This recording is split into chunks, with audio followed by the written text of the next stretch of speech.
Hey man, Hey man, how are you? good. How about you? Yeah, good, thank you. Good, good. Great to connect. Yeah. Can you hear me well?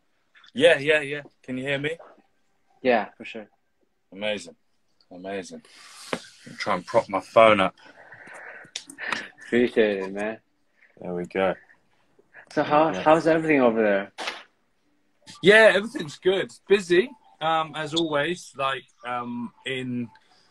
first certification event is this weekend, so lots of filming and stuff being done today, tomorrow, the rest of the week to kind of like nail everything off. But excited for that, and that's kind of been a real focus over the last 3 or 4 months. So it's been real good, been real good. How about yourself? I'm pretty good. Training like rugby players and like soccer players, Yeah, and done some like podcasts with some of the NBA coaches, which is pretty exciting. yeah, that's cool, man. That's cool. Yeah.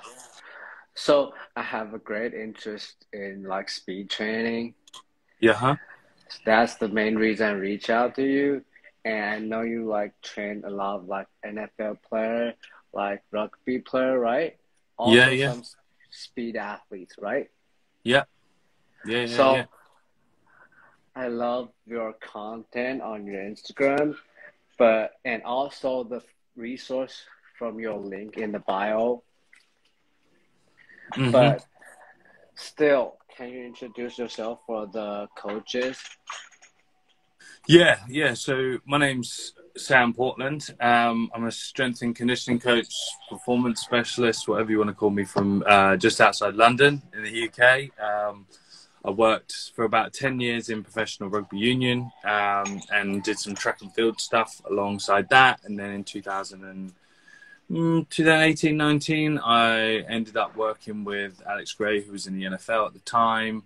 Then, the rest is history. Been exposed to quite a lot of different athletes from all different paths of life now. And it's wonderful to be able to be in the position where I'm not really associated to a team. I'm more associated to different athletes' stories. And that's really powerful and something that I really enjoy, because you can work with people on a level and create a lot more depth, not only from like a performance point of view, but just from a personal point of view. You get to spend more time with these people and enjoy and become a real part of their life.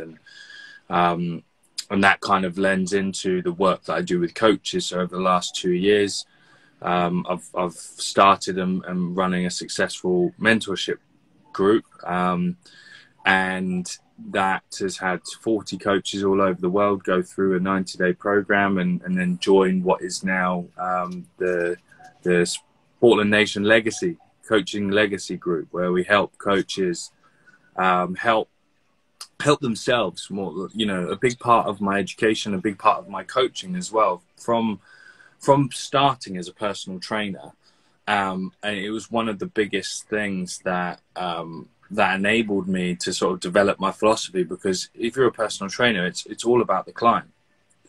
It's all about the client in front of you. And at some point, when people become in as a professional coach, it stops being about the athlete in front of them and the program and it becomes more about the program they're using, or the technique they're using, or the tool they're using, and they forget what's in front. And then, unfortunately, we lose that, especially with, higher education and the way that that's driven. We lose a coach-centered approach to developing coaches. And if you look at a lot of education, I know I'm going on a ramble here, but if you look at a lot of the way education is taught, it's taught from a primary perspective. So it's taught by the person telling their people what to do. And, if you think a master's course is written and delivered by a master's or a researcher. So it's delivered in a way that encourages that thought process, not from a discovery process or from a sound foundational pedagogical experience. So the study of teaching, and anthropology, the study of people. So when you're in that position, for me, I feel so empowered to be able to just intersect and go, what's going on? What's going wrong? How can I help you? And that's kind of the same conversation that I have with athletes as well as coaches. So cool. So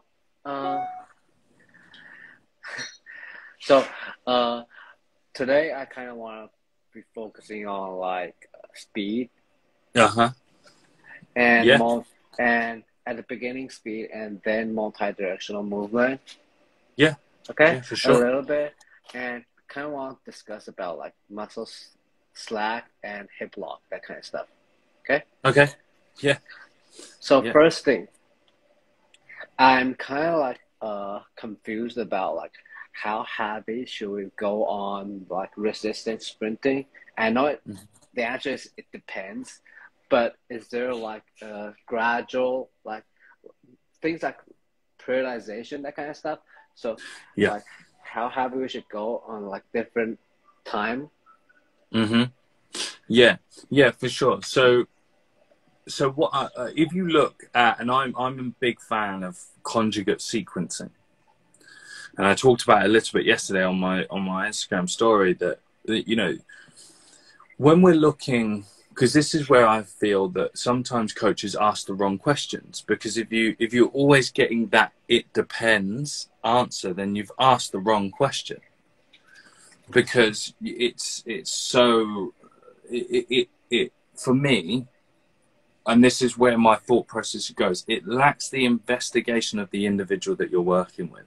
So how are we qualifying that athlete? So when someone says, well, how heavy or how do we periodize a resisted load? Well, first of all, you ask the question, instead of saying depends, it says, well, where is this athlete on their journey of strength and conditioning?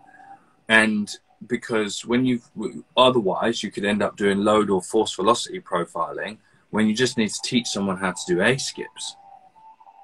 And so when you're working through this coaching paradigm, in the conjugate sequencing method, which I stole from Verkhoshansky, I'm very happy to say that, Natalia, wonderful coach, wonderful researcher. Where I introduce resisted work is in our extension of our level 1 work. So I've created 4 levels of tier through speed training for athletes. Level 1 implements the extensive and intensive versions of unweighted movements. So within that, what we do is we manipulate the ability and the understanding that an athlete and the understanding of the rate of adaptation that motor learning is going to have on the subsequent performance. Because what we're trying to do is close the gap between readily available biomotor and bioenergetic capabilities that are conditioned in the gym. Essentially, your athlete that's typically really strong that can't go anywhere on the field. So what we have to do is close that, and we close it through motor learning.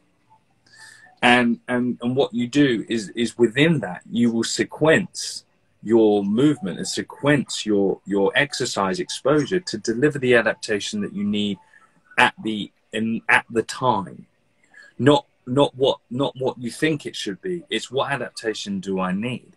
So when I'm talking and periodizing and programming towards resisted work, the first variation would be a heavy resistance. Push, drag, walk, whatever you want it to be. Because what I'm trying to do is determine where the first flaw in bioenergetics is. Because if I've got an athlete that, first of all, this is some of my checklists, can they do a speed warm-up?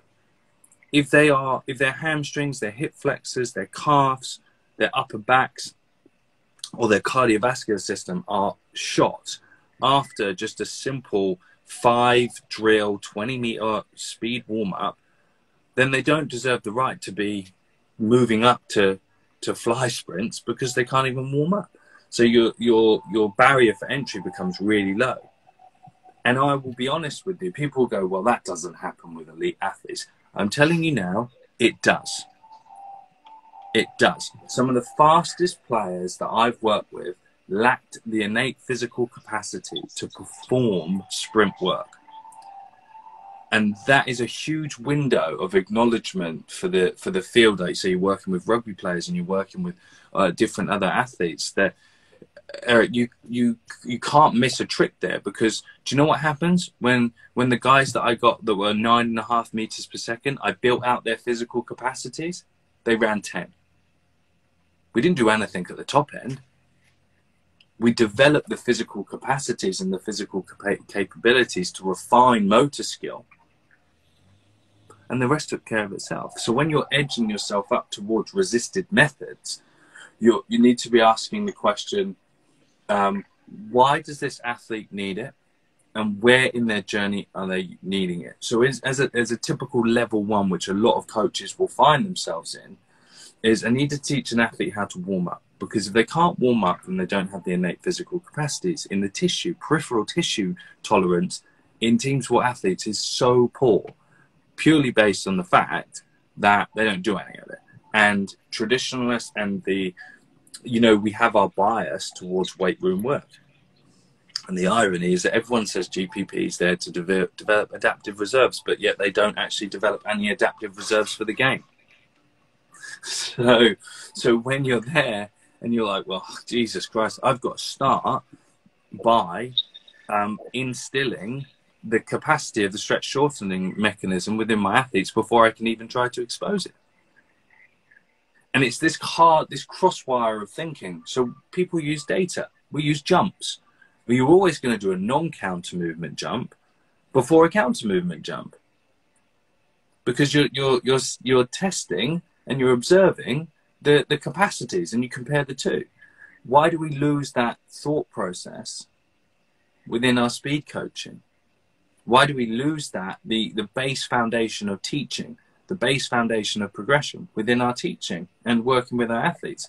Because in your brain, if you have a roadmap, well, I'm going to see what they can do. I'm going to see how well they can do it. Then I'm going to find out how they get to that end result. And then I'm just going to try and make them really efficient at getting to that end result. And as soon as you start breaking down these things, efficiency becomes easy. And the rate of change is more linear than stagnating. Because when you get to that, if you find your athletes are plateauing, you've missed something down the curve. So when I'll go right back, like the use of resisted methods in the conjugate sequencing that I use and the conjugate rotation that I will use as well. We do, I look for an athlete who has the ability to warm up, perform, demonstrate physical capacities in our base level 1 literacy drills, and that extends to our wall drills. And if an athlete's doing like a resisted load and smash or a resisted bilateral hip extension, they're doing 10 reps and they're blowing, well, then there's no point being on a resisted sled just yet, because we need to hold that back for our adaptation. I can get them on that, doing those leg exchange work, and then just get them doing some 1 or 2, 3-step pushes out. I don't need to use that resistance just then. Maybe 2 to 3 weeks later, we can start introducing that heavier resisted work, because then that's going to start teaching the strength in the way. And this is where we have that crossover. It's quite funny. This is what gets confusing, because you have someone that maybe you look up to, or a known coach that says, I don't like what Franz Bosch does. And you have another coach that says, oh, I really like what Franz Bosch does. But neither of these people understand how transfer of training exists, or they're too stubborn to admit that everything has its place. So when we have, and it's all the leading indicators, and it's all how you take your athletes on a journey. So if I have someone who's got heavy trap bar deadlift, but can't jump 290 in a broad jump, and can't get a 1.6 10 meter, well, I know that my deficits are not in strength. They're in the application of technique. So then leg exchange and some coordinative strength work is really useful. And it's so funny. I do a lot of kneeling hip projections onto the wall to teach that starting strength and teach that overcoming Newton's first and second law, get into them into acceleration. And it's really funny. Someone messaged me about this, like amazing, and started shitting on Franz Bosch's hang clean and to a step up. It's basically the same. Yeah, it is. It's still quite general, and it's teaching coordinative strength. Do I prefer, and do all my athletes prefer, doing it with a band around their waist? Yes. Because hang cleans are a bit of a nightmare. Olympic lifts are a bit of a nightmare. But if you can do them, then you might as well use them, because it's a nice way of bringing speed into the gym and training for those things into the gym, which a lot of coaches really struggle to do. Cool. So that's kind of like explain why there's a lot of like wall drill in your program. Yeah. And how you basically how you program your athletes for like expose them to like speed training. Mm-hmm. Yeah. And so I use a model that I've created called Learn, Load, and Execute.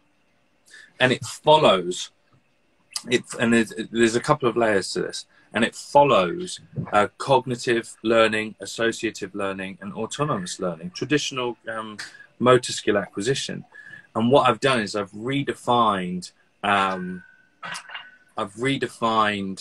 Tudor Bomper's stages of training for sprinting. So learning to sprint, training to sprint, sprinting to compete, and sprinting to win. So what I've done is then I've created categories of qualification and categories of exposure. When you're training to win, what you are doing is all the final nuance. And that's what every coach wants to be doing. Low velocity profiling, force velocity profiling, selling you force profiling courses, giving you, all this fancy stuff. When actually, it's like, this dude doesn't even know how to push out of a transition. He can't get into optimal vertical hip displacement by 7 or 8 steps. Because that's what you need in a team sport. Optimal hip displacement is in track and field is 100 yards is relative to where you can keep increasing your max speed.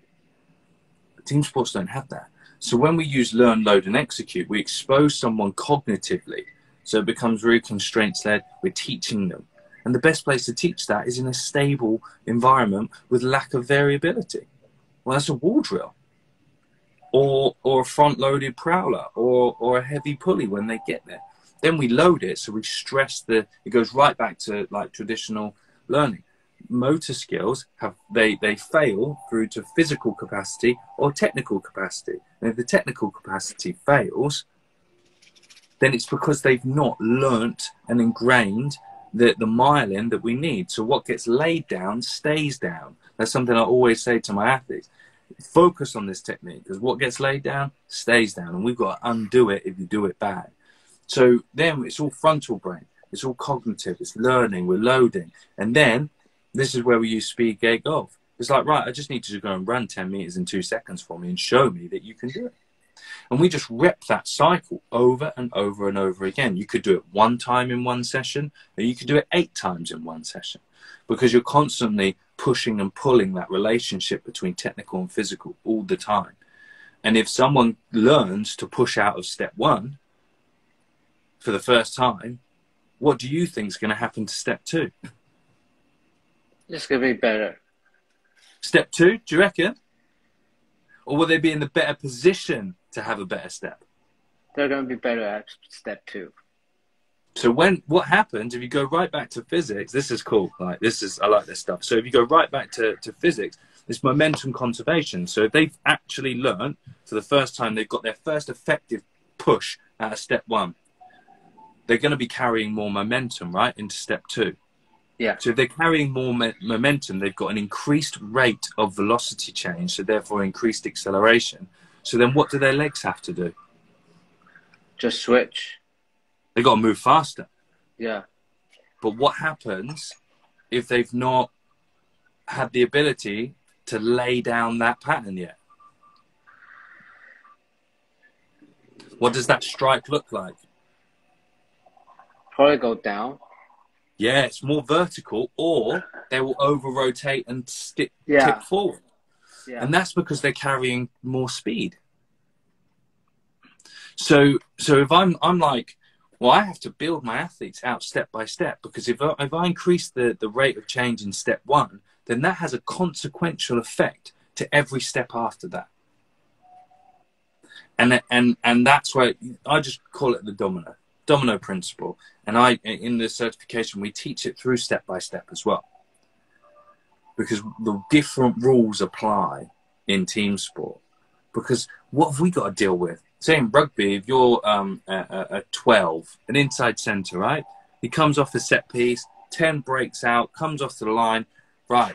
12, he's got to run hard. He's got to run hard for 3 or 4 steps. So from a depressed but upright position, he has to get length and he has to get up, or she.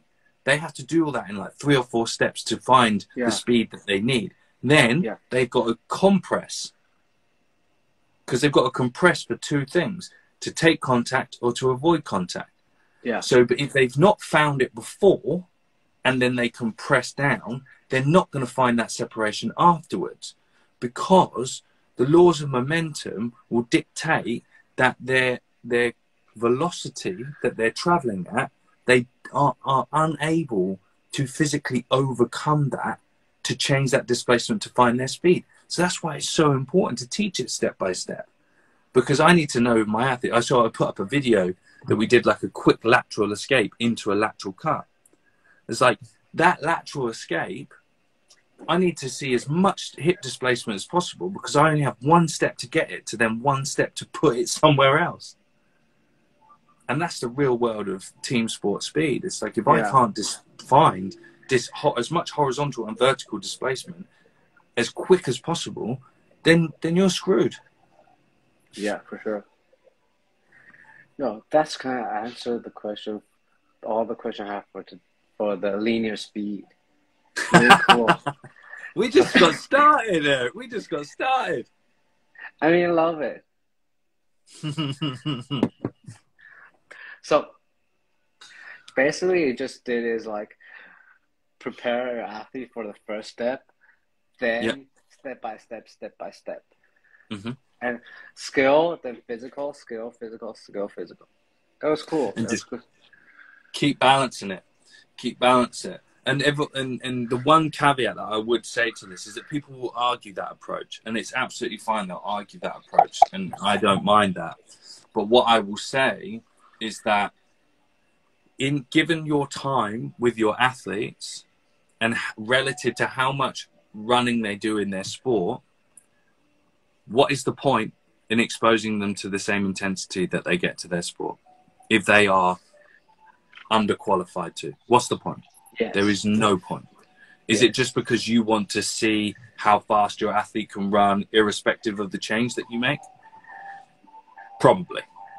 And then you can post it on Instagram and tell everyone you've got a fast athlete when you've also done nothing to get that. Yeah. Love it. Love it. That was cool. So, I'm going to stick with like speed. So there's like, coaches talk about like muscle slack. Yes. And how is it like different from the traditional way we see in, like, let's say we saw in like performance training or like in speed? How has it changed the way we view performance training? Okay, so I like to be not selectively ignorant, I'm going to say, okay? Because, see, this is the biggest problem that strength and conditioning coaches and performance science can do for itself. To monitor things that are always going to happen. So we can say that when we're in that process of changing the state of the muscle at length, well, it doesn't matter, does it? Because it's we're not in a position to directly measure that when we're coaching on the field. When we have the ability to watch, say, for example, in acceleration, thigh angle change. Well, funnily enough, if a good jumper who's gone through an extensive regime of jumping into extensive is going to be able to have a better intramuscular coordination abilities and acceleration. Just makes sense. Yeah. So when people, and I see, and I don't ever engage in arguments about muscle slack because it's a reciprocal, it's a dependent action, not an interdependent action.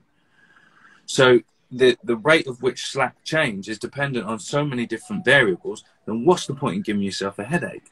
Because I don't know about you, Eric, after you've done coaching, you just want to go home. Yeah. you know? For sure. And so what, like, how would you manipulate it in your training where you're going to expose the athlete to varying intensities of the stretch shortening cycle?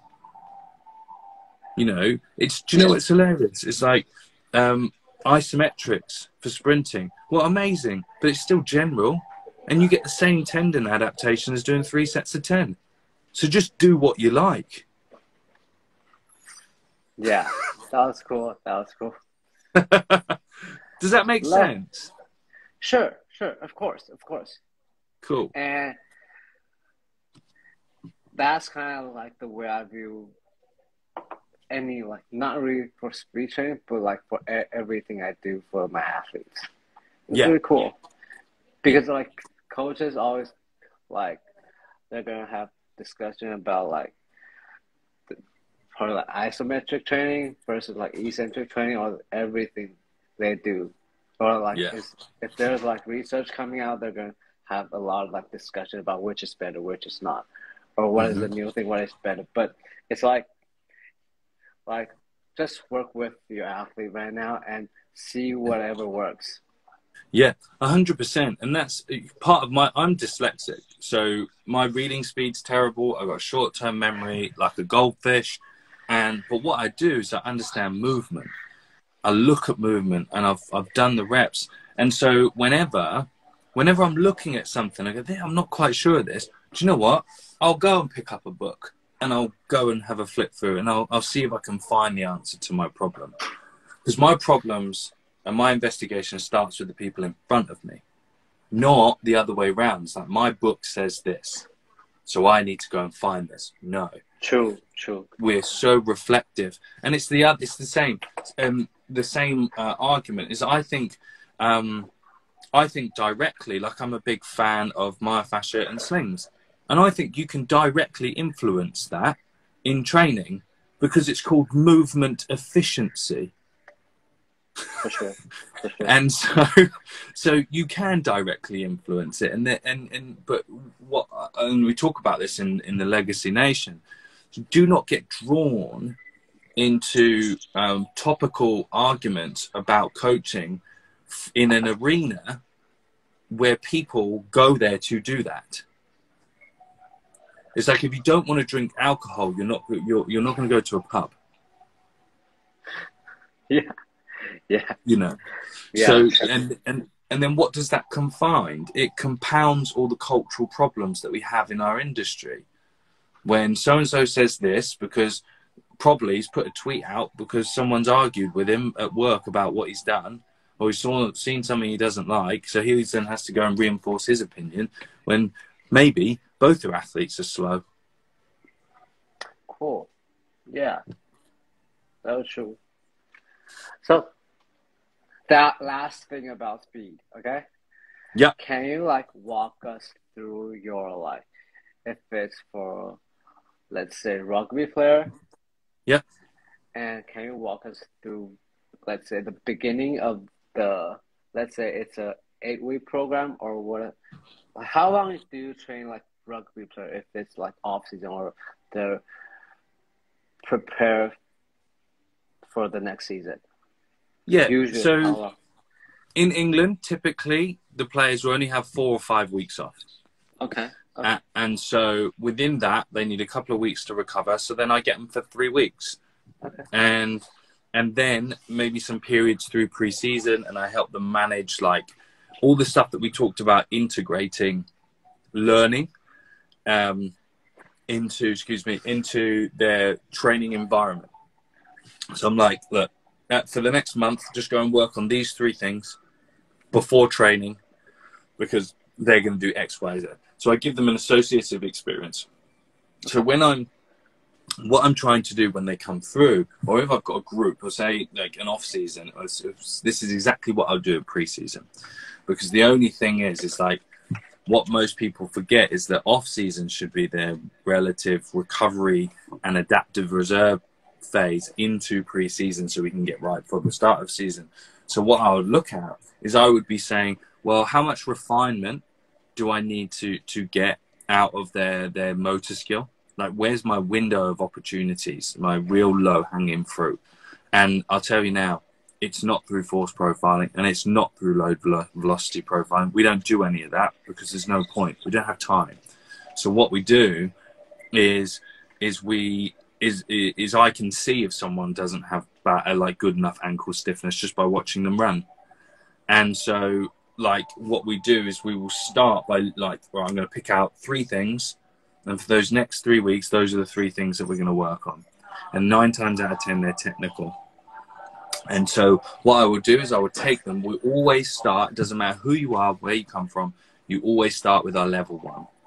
Because the reason why it's our level 1 is our lowest intensity, our most simple, our lowest volume, our lowest cost work.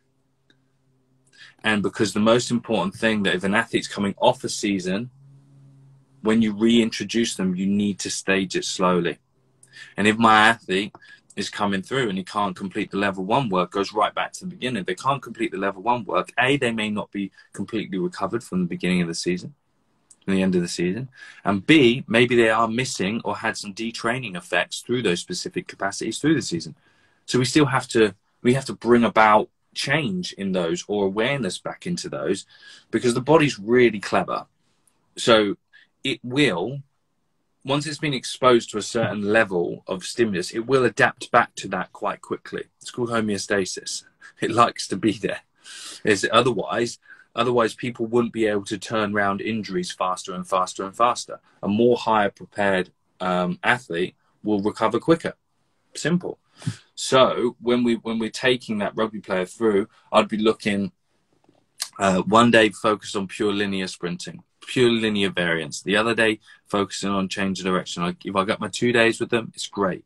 And on our linear stuff, we do a front end, back end. So our front end is how we're developing our steps of acceleration, and our back end is how we're managing exposure to maximum velocity. And we always start with sub-maximal, circa max velocity when the time is there. Because if I was to ask you the question, would you be 1 rep maxing your athlete in the gym if they were new? No, exactly. So if you think, so you say no to that, do you agree that maximum velocity sprinting is the most intense thing anyone can do on the planet, apart from getting hit by a car? Yes. If those 2 truths and those 2 beliefs are sound, then we need to work somewhere in between the 2. We need to say, well, if my athlete has a high level of window of opportunity, then I know that if I'm doing 30-meter build-ups, 40-meter build-ups, and I'm accumulating step rates, step counts at 80% max velocity, 85% max velocity with a higher level of technical efficiency, then what are we going to get? Training effect. Because we're putting all our ducks in a row. Mechanically, they look better, so they can try to figure out how to express force faster. If they can do both of those, then the combined load of those 2 is just going to make people faster. So that's kind of, on a conceptual level, how I would take an athlete through. And you start out at, show me how fast you can run, and then it's a bit like, oh, does it really look like that? And then it's, I'm only joking, but then it's the process of, how do we take what you can get in 50 meters and get it inside 20, get it inside 30 meters? And that's the challenge that we face all the time. So yeah, that's how I would do it. Yeah, that's like pretty cool. And all those things in like 3 or 4 weeks. Yeah. A lot of work. Yeah. Yeah, because you've got someone that's readily qualified that's come in. They're a high-level performer. They're probably super, super strong. they're playing in the Premiership or whatever, so they are at that point where everything else is pretty much covered off. Like, I had an athlete who was trying to talk and deal with a situation at their club. He walked in to pre-season being able to squat 250 kilos. He walked out at the end of the season being able to squat 250 kilos, and he didn't get faster. And so, like, that's the thing, right? It's like, that's the problem. Strength is useless. Yes. Because it's contextual. Being strong, getting stronger will just make you faster until it stops making you faster. And when you have when you understand your metrics and everything as you're going through that process, like I said to you, here's the easy one. Double bodyweight trap bar deadlift, concentric only, over 290 broad jump, nearly 9.5 meter triple broad jump should get you to a 1.6 in the 1.6 meters, 10 meter. That should get you there. And so if you can get that and you can work on those things, then sweet. Like, I don't know about you, but most of my athletes can double bodyweight trap bar, pick it up and drop it. Well, if they can do that, cheers, mate. Let's focus on the stuff that matters. True. That was true. Cool. You know? So, yeah, love it. Love the way you explain, like, speed training. So, thank you. So much for linear speed. Mm-hmm. How about, like, multi-directional movement? I know post a lot of things about movement. I know love movement. So, how to train, like, multi-directional movement? How to categorize the movement? Yeah. So let's see if we can do this in 5 minutes, because that's when I've got to go. So, okay. It's all good, man. So, but we'll do this in 5 minutes because it's really simple.